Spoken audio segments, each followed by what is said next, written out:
When I say the word tile, what comes to mind? For many of you, it might be ceiling tile or floor tile. But what if I told you that the type of tiles we're going to be talking about today have to do with board games? Before we talk about tile placement as a game mechanism, I first need to tell you what a game mechanism is. A game mechanism is the specific type of gameplay within a board game that makes it interesting for players. So whether that may be rolling a dice or drawing cards, it creates interesting choices for players. So tile placement as a game mechanism, Board Game Geek describes it as having two main different types. The first type is exploring the board, where you're essentially starting from nothing and then you're laying down tiles, and that is what builds up the game and creates the game in itself. The other type is modifying the game, where there's already a board game there for players, but by placing tiles it may unlock special abilities or power-ups for players. So I'm going to be referring to the different types of tile placements throughout the presentation as exploring the board or modifying the game. So one game that uses tile placement that uses the exploring the board method is Carcassonne. And as you can see, you start with one tile, you keep connecting the tiles until essentially you have built the game up yourself. A different game that uses the other type, modifying the game, is Terraforming Mars. As you can see, you already have a game board there for you as the player, but you place down tiles on the board to bring out special abilities or resources in the game.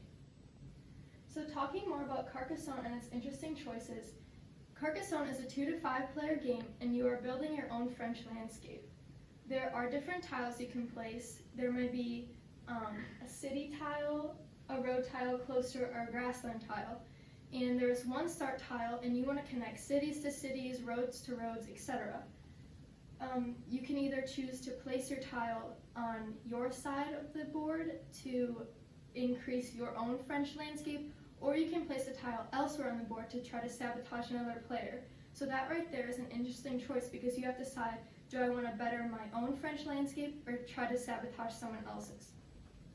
There's also a piece called a meeple in the game Carcassonne, and say you have a city tile and you place your meeple on that tile. If you eventually complete a whole city because you took that chance and placed the meeple on the city tile, you earn extra points once that whole set is completed.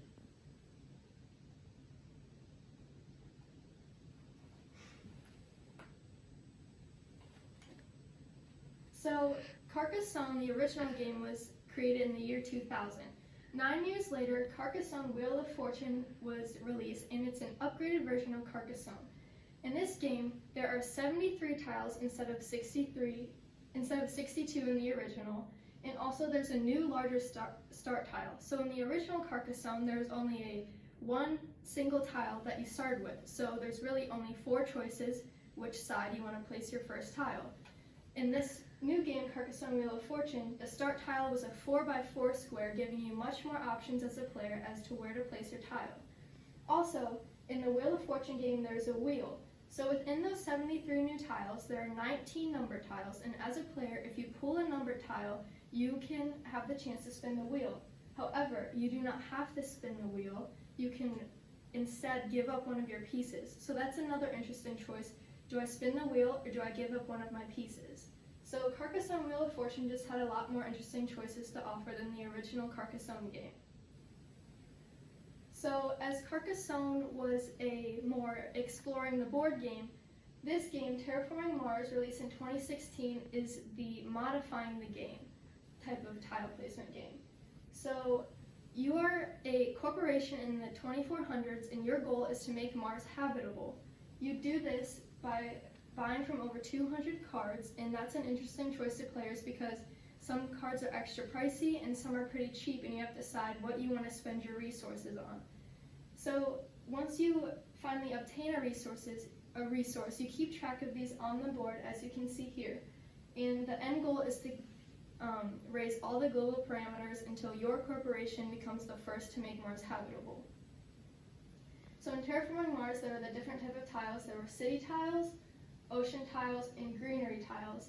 And what you do is you try to get as many as you can adjacent to each other to gain the most resources based off of if you want the most cities, oceans, or greenery tiles. And that's the end goal, to make Mars habitable by keeping track of these resources during the game. So all in all, we saw different types of tile placement games. And for instance, in Carcassonne, it was mainly just tile placement. We saw from the Carcassonne to the Carcassonne Wheel of Fortune that adding in different game mechanisms with tile placement can create way more interesting decisions for players. And also in Terraforming Mars, tile placement wasn't the only game mechanism. So all in all, tile placement is a great game mechanism, but can be even better when introduced with other game mechanisms. So the more interesting choices offered, the better for a player.